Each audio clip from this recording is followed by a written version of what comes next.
Hi friends, welcome to my channel. Friends, आज की video में हम देखने वाले हैं कि अपस्टॉक एप्लीकेशन में होल्डिंग वाले जो शेयर्स होते हैं, यानी कि जो स्टॉक आप डिलीवरी में लेते हैं, उससे सेल कैसे करना है। इसके लिए आपको टी पिन की ज़रूरत होगी, तो उस टी पिन के बारे में भी हम बात करने वाले हैं।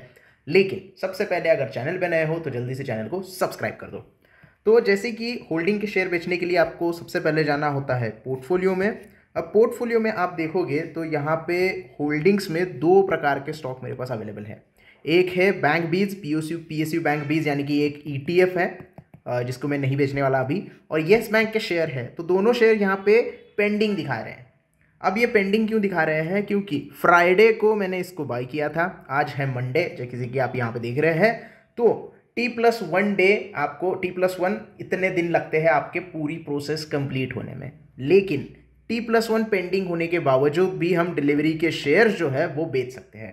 तो यहाँ पे काफ़ी लोगों का सवाल होता है कि T+1 डे में हम बेच सकते हैं क्या? तो उसका आंसर आई होप उनको मिल गया होगा। तो ऐसा कोई यहाँ पे मैंडेटरी सिचुएशन नहीं है कि T+1 डे का सेटलमेंट कंप्लीट होनी चाहिए तभी आप उसे सेल कर सकते हो।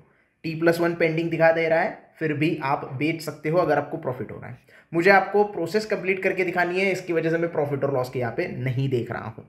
लेकिन यहाँ पे आपको प्रॉफिट होने के बाद ही बेचना है, ऐसा नॉर्मली मैं सजेस्ट करता हूँ, क्योंकि सेल करोगे तो प्रॉफिट में ही सेल करोगे, क्यों आप लॉस कराओगे ना। मैं आपको बताने के लिए लॉस करवाने के लिए तैयार हूँ, वो मैं कर रहा हूँ, आपको प्रोसेस बतानी है। तो सिंपली आपको क्या करना है, सिलेक्ट करना है जो स्टॉक आपको बेचना है, उसके बाद आपको सिलेक्ट करना है यहाँ पे सेल के ऊपर।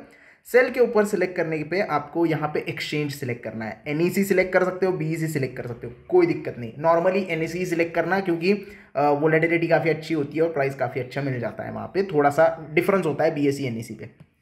यहाँ पे जितनी क्वांटिटी आपने बाय की है उतनी ही क्वांटिटी आपको बेचनी है, उससे ज़्यादा क्वांटिटी आप बेच नहीं सकते। और यहाँ पे कोई प्रोडक्ट टाइप का सिलेक्ट करने का मौका ही नहीं है, क्योंकि आप डिलीवरी में ले रहे हो, डिलीवरी में बेच रहे हो, तो कोई दिक्कत नहीं होती है। तो यहाँ पे सीधा सीधा लिखा गया है कि certain fields are not able to be modified based on your order type, यानी कि प्रोडक्ट टाइप आप नहीं बदल सकते, एक ही चीज़ है। तो इंट्राडे का कोई सवाल नहीं है, जितने लिए हैं उतने ही बेचने होंगे, सिंपल। उसके बाद आप मार्केट प्राइस पे बेच सकते हो या लिमिट ऑर्डर लगा सकते हो। अब अगर मैंने लिमिट ऑर्डर लगा दिया तो करंट प्राइस चल रही है 1690, 1685 और मुझे बेचना है 1695 पे, तो मैं 1695 कर दूंगा, कोई दिक्कत नहीं है। आप ज़्यादा प्राइस लगा सकते हो लेकिन कम प्राइस नहीं लगा सकते, क्योंकि कम प्राइस लगाओगे तो वो मार्केट पे ही ऑर्डर आपका बेच देगा।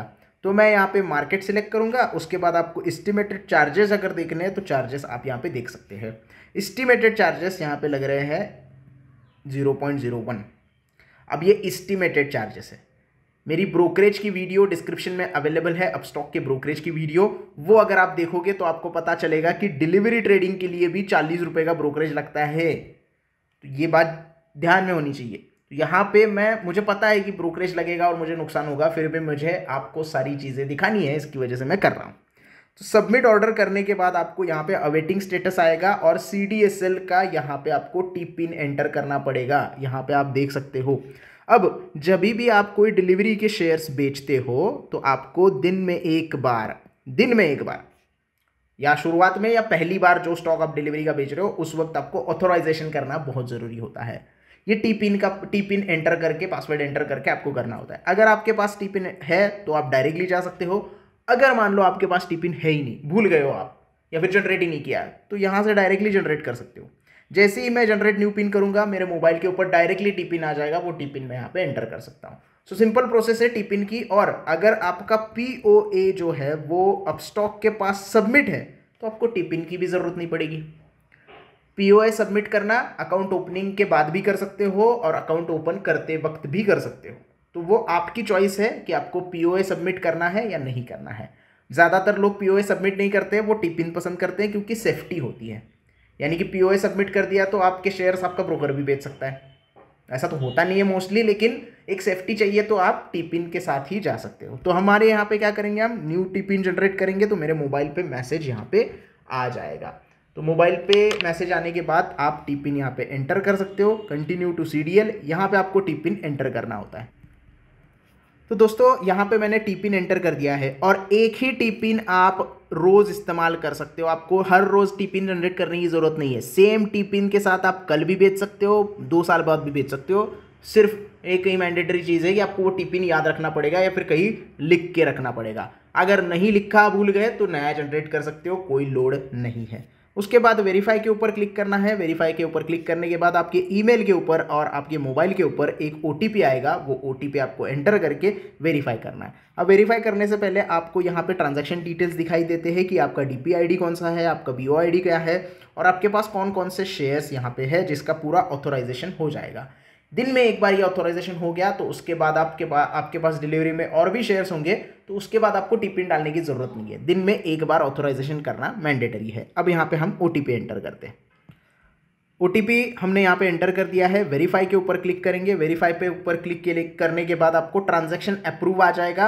अब ये जो स्क्रीन है वो आप क्लोज कर सकते हो। क्लोज करने के बाद आपका यहाँ पे जो प्रोसेस है वो कंप्लीट हो गया है। ऑर्डर हमारा डायरेक्ट कंप्लीट हुआ है क्योंकि हमने मार्केट ऑर्डर सिलेक्ट किया था।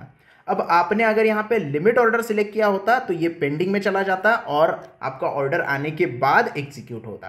तो ये बात हमेशा आपको ध्यान में रखनी है कि मार्केट ऑर्डर पे डायरेक्टली ऑर्डर एग्जीक्यूट हो जाता है। अब हम पोर्टफोलियो में जाके देखेंगे तो हमें पता चलता है कि नो प्रॉफिट नो लॉस पे हमने एग्जिट किया है, लेकिन मेरा ब्रोकरेज और टैक्सेस जो होंगे वो इस पर्टिकुलर ट्रेड से कट हो जाएंगे। तो अगर यहाँ पे मैंने जीरो प्रॉफिट जीरो लॉस पे एग्जिट कर दिया है तो इसका मतलब ये नहीं कि ब्रोकरेज कट नहीं होगा, जो भी ब्रोकरेज होगा वो यहाँ पे कट हो जाएगा। ये पूरी प्रोसेस होती है डिलीवरी के शेयर सब स्टॉक्स में बेचने की। आई होप आपको पूरा वीडियो अच्छे से समझ में आ गया होगा। वीडियो पसंद आया हो तो प्लीज़ लाइक कर देना, वीडियो को ज़्यादा से ज़्यादा शेयर करना। अगर अभी भी कोई डाउट है तो आप कमेंट में मुझे पूछ सकते हो और चैनल को सब्सक्राइब करना ना भूलना। धन्यवाद।